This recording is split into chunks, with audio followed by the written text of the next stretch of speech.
The Rwandan Civil War was a major conflict in Rwanda, waged between the Rwandan Armed Forces and the Rwandan Patriotic Front, or RPF, from October 1, 1990 to July 18, 1994. The war stemmed from long-standing tensions between the Hutu and Tutsi groups. In 1959, a revolution ended the Tutsi monarchy and established a Hutu-led republic, causing over 336,000 Tutsi to flee to neighboring countries. A faction of these exiled Tutsi in Uganda formed the RPF, which became a formidable military force under leaders Fred Rwigema and Paul Kagame. The conflict began on October 1, 1990, when the RPF launched an incursion into northeastern Rwanda, advancing 60 kilometers into the country. However, their advance was hindered by Rwigema's death on the second day. Supported by French troops, the Rwandan army initially defeated the RPF by the end of October. Paul Kagame then assumed command, withdrawing RPF forces to the Virunga Mountains before commencing guerrilla warfare. This stalemate continued until mid-1992, when public protests prompted Rwandan President Juvenal Habyarimana to begin peace talks with the RPF and other domestic opposition groups. Despite violence from Hutu extremists and a fresh RPF offensive in 1993, the Arusha Accords were signed in August 1993, aiming to bring peace. A fragile peace followed, with RPF troops stationed in Kigali and the UNAMIR peacekeeping mission deployed. Meanwhile, the extremist Hutu power faction was planning the extermination of the Tutsi population. The plan was set into motion after President Habyarimana's assassination on April 6, 1994, sparking the Rwandan genocide. Over approximately 100 days, between 500,000 and 1 million Tutsi and moderate Hutu were killed. The RPF resumed its offensive, capturing territory, rapidly encircling cities and blocking supply routes. By mid-June, they surrounded the capital, Kigali, capturing it on July 4th. The war concluded later in July when the RPF seized the last government-held areas, forcing the Hutu government and genocide perpetrators to flee to Zaire. With the RPF victorious, Paul Kagame emerged as Rwanda's de facto leader, later serving as vice president in 1994 and president from 2000. The RPF initiated efforts to rebuild Rwanda's infrastructure, prosecute genocide perpetrators, and promote reconciliation between Hutu and Tutsi. In 1996, the RPF-led government launched an assault on refugee camps in Zaire, where exiled leaders of the former regime and many Hutu refugees had taken shelter. This action ignited the First Congo War, which ultimately toppled Zaire's dictator, Mobutu Sese Seko. As of 2024, Kagame and the RPF continue to hold significant influence in Rwandan politics. Please support us by subscribing to our YouTube channel, Africarized, for more videos about African history, facts and stories. Like, share and leave a comment. Background of pre-independence Rwanda and the origins of Hutu, Tutsi and TWA. The earliest known inhabitants of what is now Rwanda were the TWA, indigenous pygmy hunter-gatherers, who settled in the area between 8000 and 3000 BC. Over the centuries, Bantu groups began migrating to the region, clearing forests for agriculture between 700 BC and 1500 AD. This shift pushed many of the forest-dwelling TWA to the mountainous regions. Historians propose several theories about these migrations. One suggests that the Hutu were the initial Bantu settlers, with the Tutsi arriving later as a distinct group, potentially originating from the Horn of Africa. Another theory posits that the migration was gradual, with groups integrating into a unified society rather than forming a new, distinct population, leading to a social distinction between Hutu and Tutsi rather than a racial one. As these groups coalesced, they organized into clans, or ubwoko, and by 1700 around 8 kingdoms had formed. The Kingdom of Rwanda, ruled by the Tutsi-Nginya clan, rose to prominence by the mid-18th century, largely through conquest and assimilation.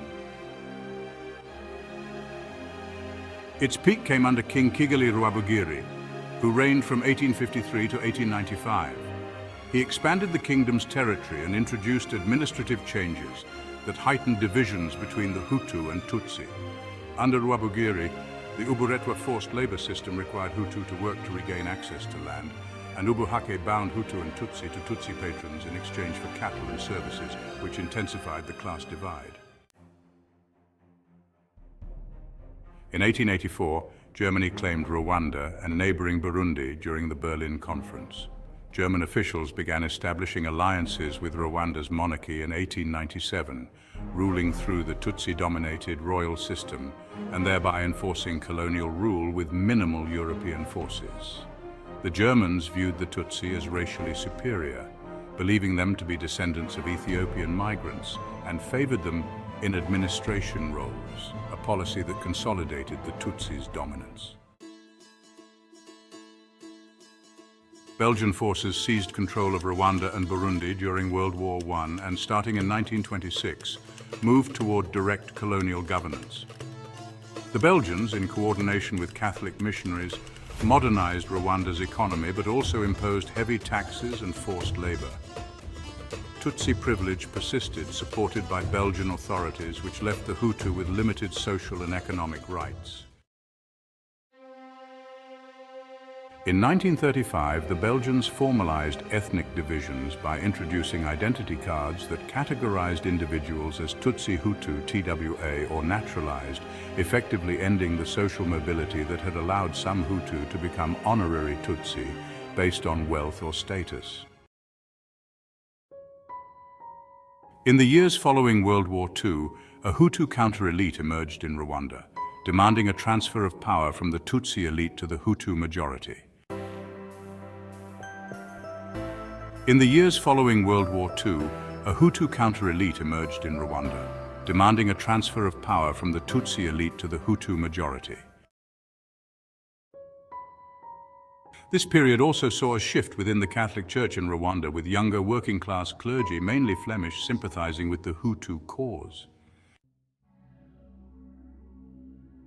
In November 1959, false rumors spread that a Hutu sub-chief had been killed by Tutsi activists, sparking widespread riots and arson targeting Tutsi homes.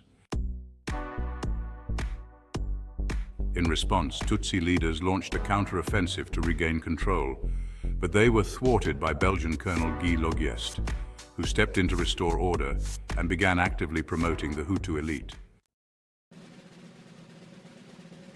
In 1961, 𝒑𝒂𝒏𝒅 and Hutu leader Grégoire Kayibanda declared Rwanda an autonomous republic, achieving full independence in 1962. The Hutu-led government initiated violent purges against the Tutsi, forcing over 336,000 to flee to neighboring countries. Tutsi exiles, largely based in Uganda, formed armed groups to reclaim their homeland, though these Inyenzi cockroach attacks were poorly organized and ultimately unsuccessful. For the next decade, Kayibanda presided over an autocratic Hutu-led republic. However, in 1973, Army officer Juvenal Habyarimana overthrew Kayibanda in a coup. While anti-Tutsi policies continued, the country enjoyed relative stability and economic growth until a coffee price collapse in the late 1980s strained the economy. Habyarimana's in-laws, known as the Akazu, increasingly wielded influence over the country, especially in the northwest. Mounting economic challenges led to civil unrest, which pressured Habyarimana to pledge reforms toward multi-party democracy, though no immediate actions followed. Formation of the RPF and preparations for conflict. The Rwandan Patriotic Front, or RPF, originated in Uganda in 1979. Initially, it was known as the Rwandan Refugees Welfare Association, but later it became the Rwandan Alliance for National Unity, or RANU. It was formed in response to the discrimination Tutsi refugees faced under Ugandan President Milton Obote, who accused them of supporting Idi Amin's regime. Tutsi refugees Fred Rwigema and Paul Kagame joined Ugandan leader Yoweri Museveni's National Resistance Army, which fought Obote's forces during the Ugandan Bush War. After Museveni's NRA seized Kampala in 1986, Rwigema and Kagame assumed key positions in the Ugandan military. Inspired by their successes, they began planning a return to Rwanda. By 1987, RANU rebranded as the RPF, aiming to return the refugees to Rwanda peacefully if possible. In 1988, Rwigema became RPF president, while Kagame served as vice president. Tensions arose as certain factions attempted an uncoordinated invasion of Rwanda in 1989, but it was quickly quashed by Rwandan forces. As the number of Tutsi in the Ugandan military grew, Habyarimana raised concerns with Museveni, leading to the demotion of Rwigema and Kagame. When a land dispute in Uganda intensified anti-Rwandan sentiment, labeling all refugees as non-citizens, Rwigema and Kagame accelerated plans to invade Rwanda. President Museveni may have been aware of their intentions but did not officially endorse them. Museveni even sent Kagame for military training in the United States to potentially delay the invasion. Nonetheless, by mid-1990, the RPF was set on launching its mission to reclaim Rwanda for the exiled Tutsi population.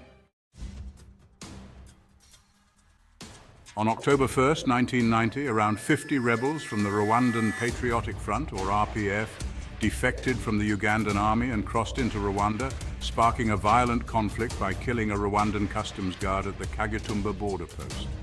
Hundreds more rebels soon followed, equipped with stolen Ugandan military weapons, including machine guns, mortars, and multiple rocket launchers. The initial RPF force comprised about 2,500 soldiers from the Ugandan Army's ranks, joined by 800 civilians who provided medical and logistical support.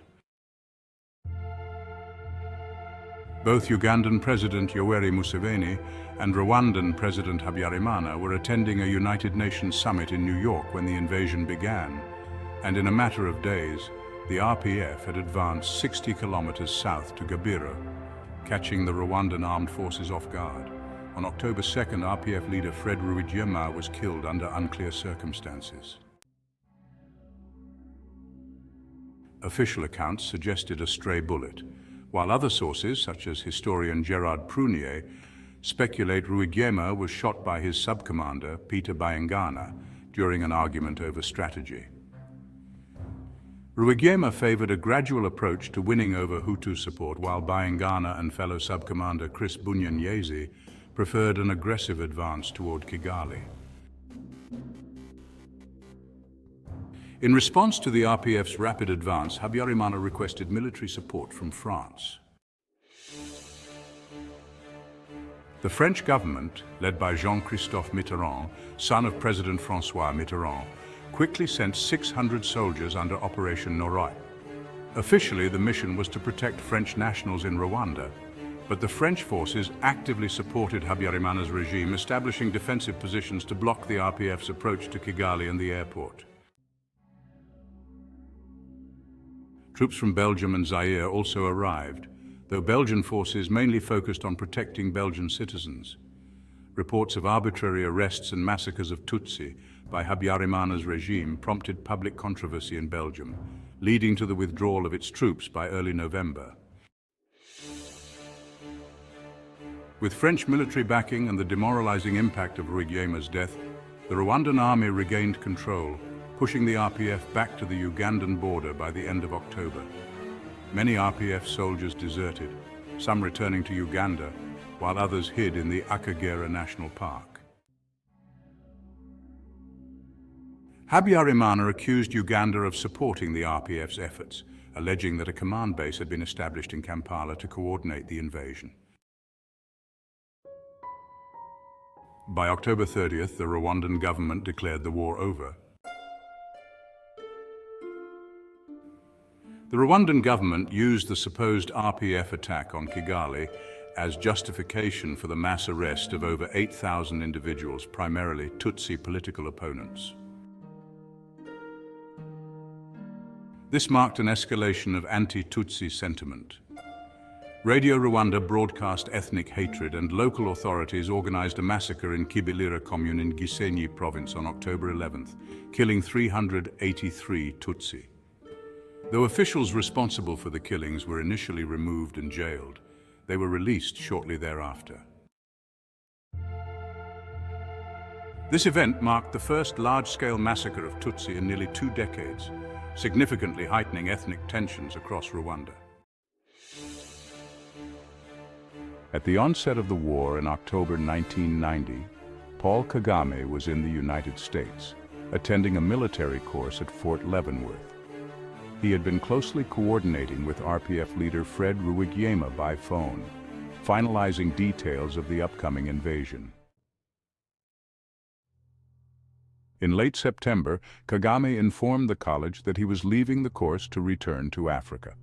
He departed with textbooks from the course, which he would later reference for tactical planning. After learning of Rwigema's death on October 5th, Kagame quickly made his way back, flying through London and Addis Ababa before arriving at Entebbe airport. With the help of Ugandan connections, he crossed into Rwanda on October 15th, bypassing potential arrest due to Museveni's absence and lack of specific orders from the Ugandan police. Upon arrival, Kagame found the RPF in disarray, demoralized by Rwigema's death and early losses. The troops, many of whom had served with Kagame in the Ugandan army, welcomed his return.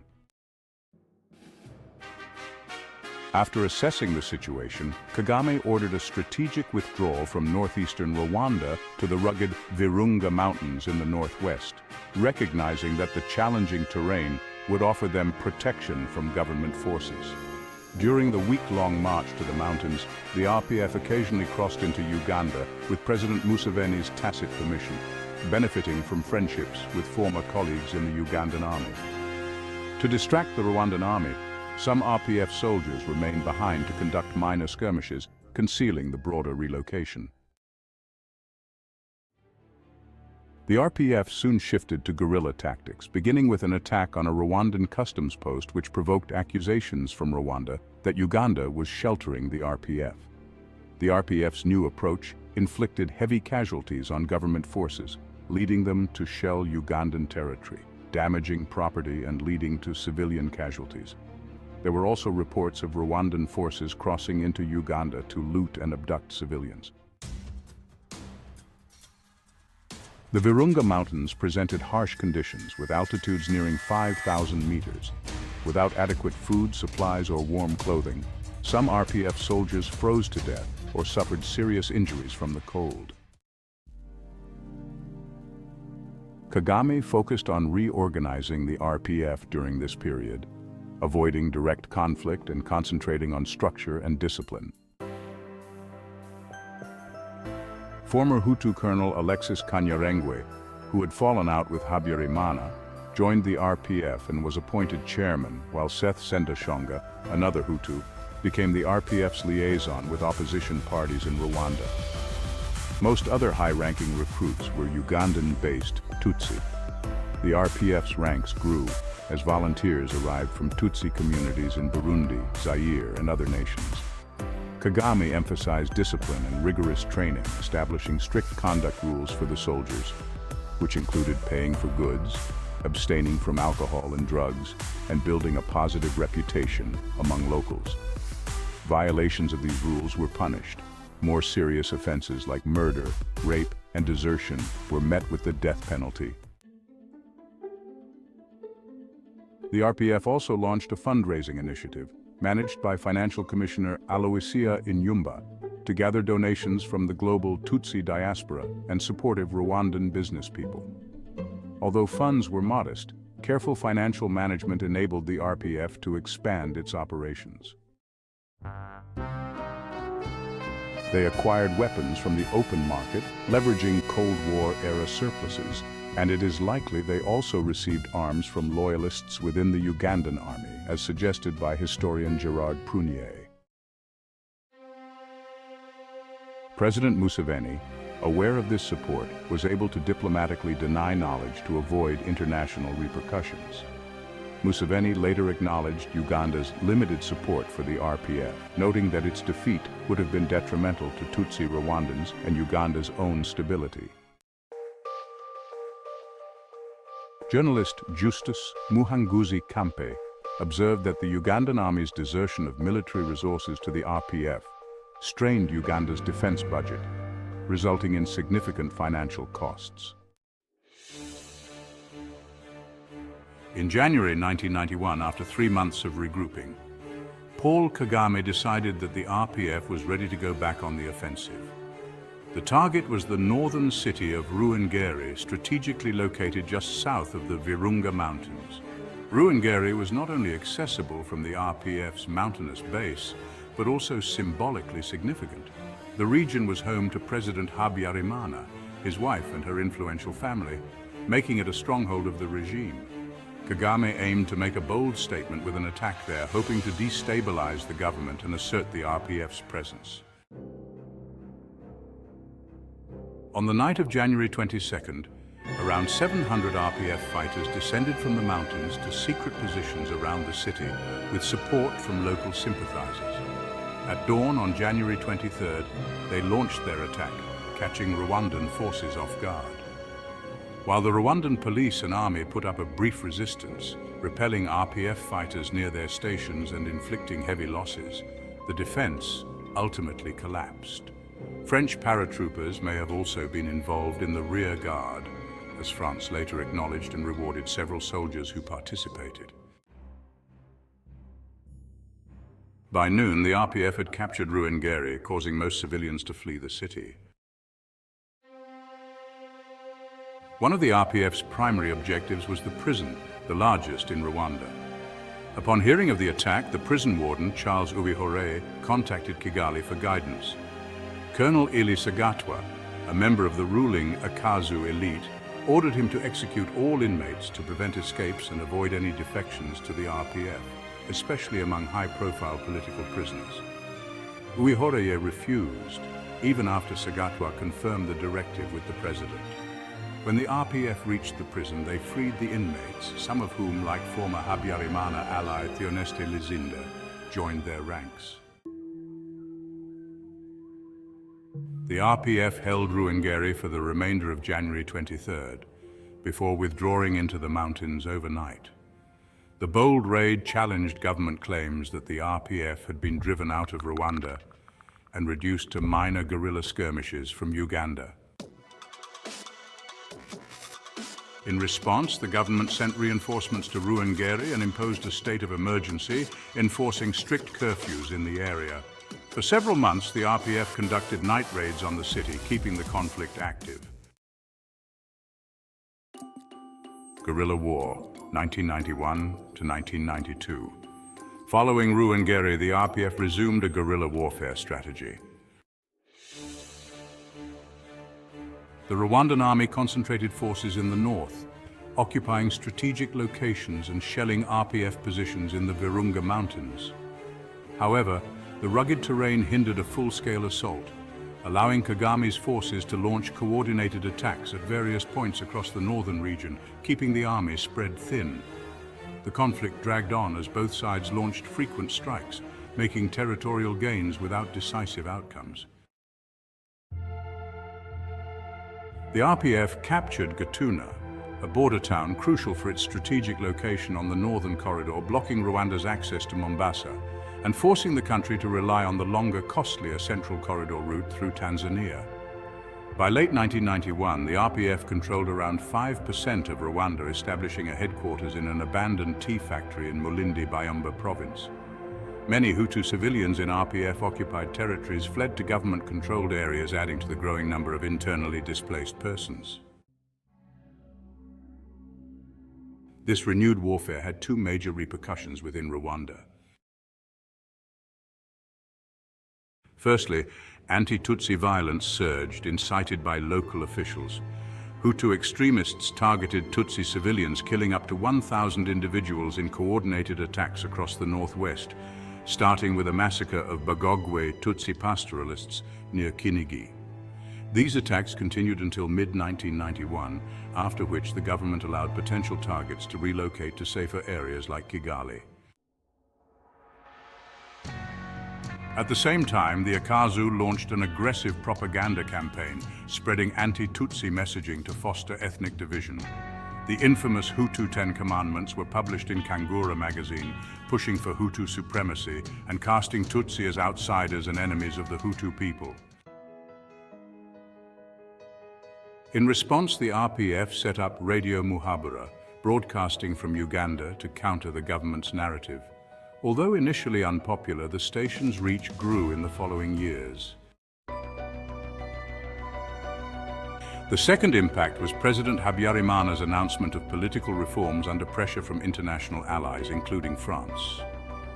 In mid-1991, he formally allowed multi-party politics, which led to the formation of various opposition groups such as the Republican Democratic Movement, also known as MDR, the Social Democratic Party, or PSD, and the Liberal Party, PL. However, these reforms were largely symbolic.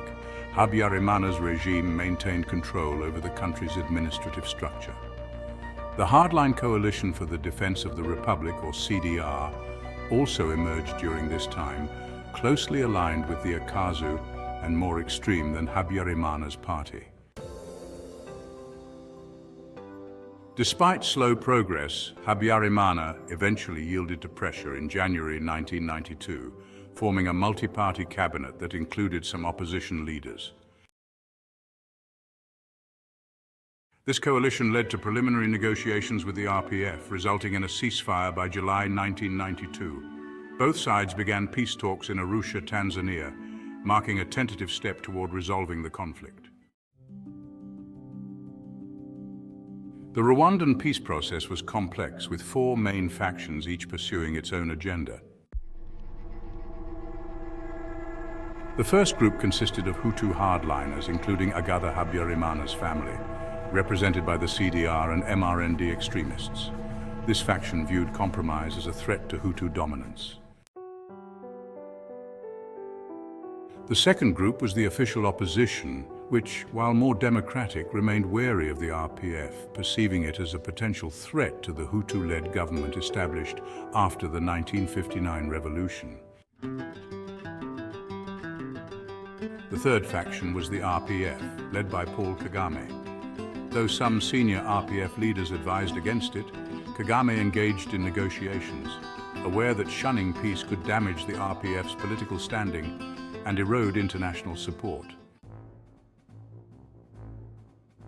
The final faction was President Habyarimana's inner circle, which publicly advocated a compromise but worked behind the scenes to delay changes and preserve Habyarimana's power. In mid-1992, Habyarimana attempted to weaken the hardliners within the army, but key figures like Augustin Ndindilimana and Theoneste Bagosora retained influence, keeping hardline elements in powerful positions. Meanwhile, Arusha negotiations in late 1992 yielded an agreement for a pluralistic transitional government that would include the RPF. This angered Hutu hardliners, who began targeting Tutsi civilians, killing 85 and destroying 500 homes in Kibuye.